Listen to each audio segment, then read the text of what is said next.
Now onto the 07 gsxr 600. As you'd expect for a track-focused bike, completely adjustable with rebound, compression and preload on both the forks and the shock. We don't have ride height adjustment on this bike.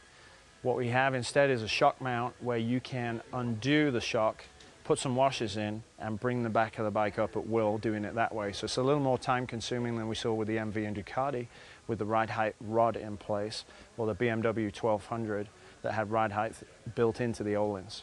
Honda Suzuki of Salt Lake has the Honda or Suzuki you've been looking for. You know you want it. Come in and get it at Honda Suzuki of Salt Lake.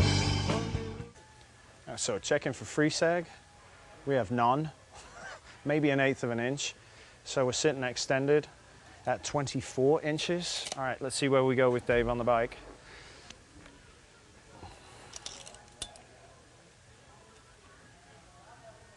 We're roughly 1 3/8 inches, a little bit stiff, but again, this is a bike that's built to be ridden aggressively for canyons and track. So if you're around 200 pounds, depending on your ability, you may want to soften the shock up a little bit for the street on the spring preload and back out the compression damping a little bit. Bear in mind this also has high-speed compression damping on the shock that you can really dial in for the track.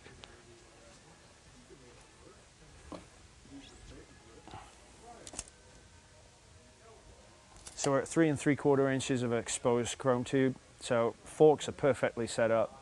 Again, just a tad on the soft side if you're in the 190 pound range for the street, but for some people that's pretty livable. So out of the showroom floor, if you're in the weight range, you're almost on the money with this bike. Now with Haley on the bike, obviously it's going to be a lot stiffer because we've got a 40 pound weight differential. Okay.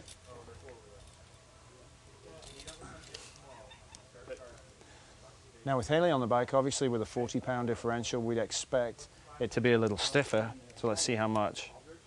Well, she's right on just about 1 inch. So given the weight differential of 40 pounds, it's actually way too stiff. Now again, we can soften the preload up on this a lot, but we may look at changing the spring, especially if you're in this weight category and you're not going to take it to the track and ride it hard.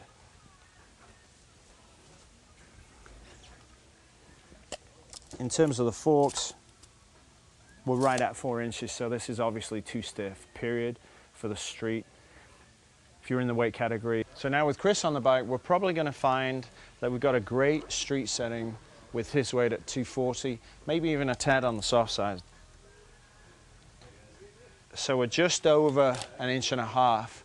So probably target weight for this bike is about 210 for the shock to be absolutely perfect for street and track off the showroom floor. Now obviously with a sport bike there's a lot more rider weight forward and we're barely over 3 inches, so definitely if you're going to use this bike aggressively and you're over 200 pounds, you might want to consider upgrading the springs initially so that you can grow into the bike and ride it aggressively.